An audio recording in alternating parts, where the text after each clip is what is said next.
اس کے بعد کہتے ہیں رحمکم اللہ، اللہ آپ پر رحم فرمائے. رحمت کی دعا دینی چاہیے. کیا رحمت اس لیے دعا دینی چاہیے جب تک انسان کے اوپر اللہ کی رحمت نہیں ہوگی وہ کائنات میں جی بھی نہیں سکتا. میں نے دونوں رحمت کا ذکر کر دیا. رحمت کی وجہ سے انسان، تو اللہ یہاں پر رحم فرمائے. یہ کون سی دعا دے رہے ہیں؟ عام رحمت کی دعا دے رہے ہیں یا خاص رحمت کی؟ خاص رحمت کی دعا دے رہے ہیں. عام رحمت ہے انسان پر، خاص رحمت کی یہاں دعا دے رہے ہیں. ٹھیک ہے کہ اللہ آپ پر رحم فرمائے. رحمت کس کو کہتے ہیں؟ رحمت کہتے ہیں جس کے ذریعے انسان اپنا مطلوب حاصل کر لے، جو چاہتا ہے وہ حاصل ہو جائے اور جس سے بچنا چاہتا ہے اس سے بچ جائے. اس کو رحمت کہتے ہیں، ہے نا. جو چاہتا ہے مل جائے اور جو نہیں چاہتا ہے اس سے دور رہے، اس کو کیا کہتے ہیں؟ رحمت کہتے ہیں. تو کہتے ہیں اللہ آپ پر رحم فرمائے، یعنی آپ کے گناہوں کی مغفرت فرمائے. گناہوں کی مغفرت سب کو پسند ہے نا. سب کو اپنے غلطیوں کی معافی چاہیے اور پھر معافی کے بدلے جنت چاہیے. اور رحمت کا معنی کیا ہوتا ہے؟ توفیق ملے اللہ انسان کو علم کی اور عمل کی. یہ 4 مسائل بھی ذکر کریں گے ان تمام چیزوں کی. ٹھیک ہے، تو یہ رحمت کی دعا ہمیشہ انسان اللہ آپ پر رحم فرمائے، اللہ ہم سب پر رحم فرمائے. اس طرح کی دعائیہ کلمات ہماری زبانوں پر ہمیشہ ایک دوسرے کے لیے رہنا چاہیے. اور خاص طور پر جب بھی ہم کسی کا تذکرہ کریں، اگر اچھائی سے تذکرہ کر رہے ہیں تو اس کے لیے رحمت کی دعا بھی کریں، اللہ اس پر رحم فرمائے، اللہ اپنی رحمت کا معاملہ اس پر کرے. اس سے فائدہ کیا ہوگا؟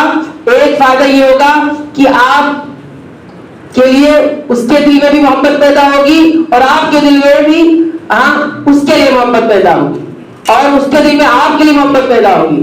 دوسرا فائدہ یہ ہوگا کہ آپ جب کسی کی غیر موجودگی میں اس کے لیے دعا کرتے ہیں تو وہ دعا آپ کے حق میں بھی مقبول ہوتی ہے.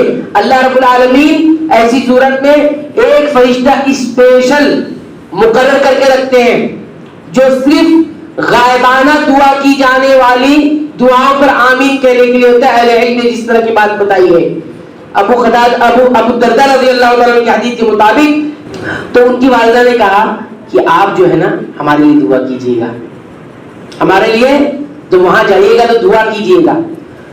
طریقہ دی کیوں دعا کرے؟ اس لیے دعا کرے کہ اللہ کے رسول صلی اللہ علیہ وسلم سے ہم نے سنا ہے کہ جب کوئی مسلمان اپنے بھائی بہن کے لیے اس کی غیر موجودگی میں دعا کرتا ہے تو کہتے ہیں سر کے پاس ایک فرشتہ اللہ رب العالمین مقرر کر دیتے ہیں اور وہ فرشتہ کیا کرتا ہے؟ اس بندے کی جو اپنے بھائی بہن کے لیے دعا کر رہا ہے اس کی غیر حاضری میں غیر موجودگی میں، تو اللہ تعالیٰ اس کی دعا کو قبول بھی کرتے ہیں اور وہ فرشتہ کیا کرتا ہے؟ اس دعا پر آمین کہتا ہے. کیا کہتا ہے؟ آمین کہتا ہے، اللہ قبول کر لے. اور کیا کہتا ہے؟ وَلَكَ بِمِثْلِ، اور یہ جو دعا آپ نے کی ہے فلاں کے لیے اللہ آپ کے لیے بھی وہ چیز رکھی. کتنی عظیم ہے.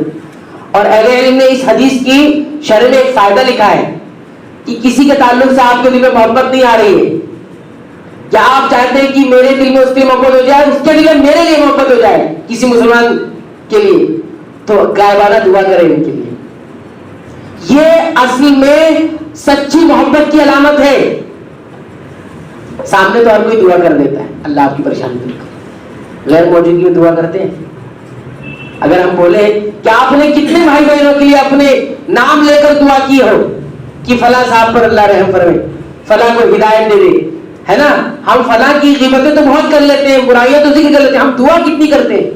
یہ سچی محبت کی علامت ہے. اگر آپ کسی کو دعا میں یاد رکھتے ہیں تو واقعی معنوں میں آپ کو اس سے محبت ہے، اور نہیں دعا میں یاد رکھتے، غیبت میں یاد رکھتے تو آپ کو محبت نہیں ہے اس سے، آپ کو اس سے محبت نہیں ہے.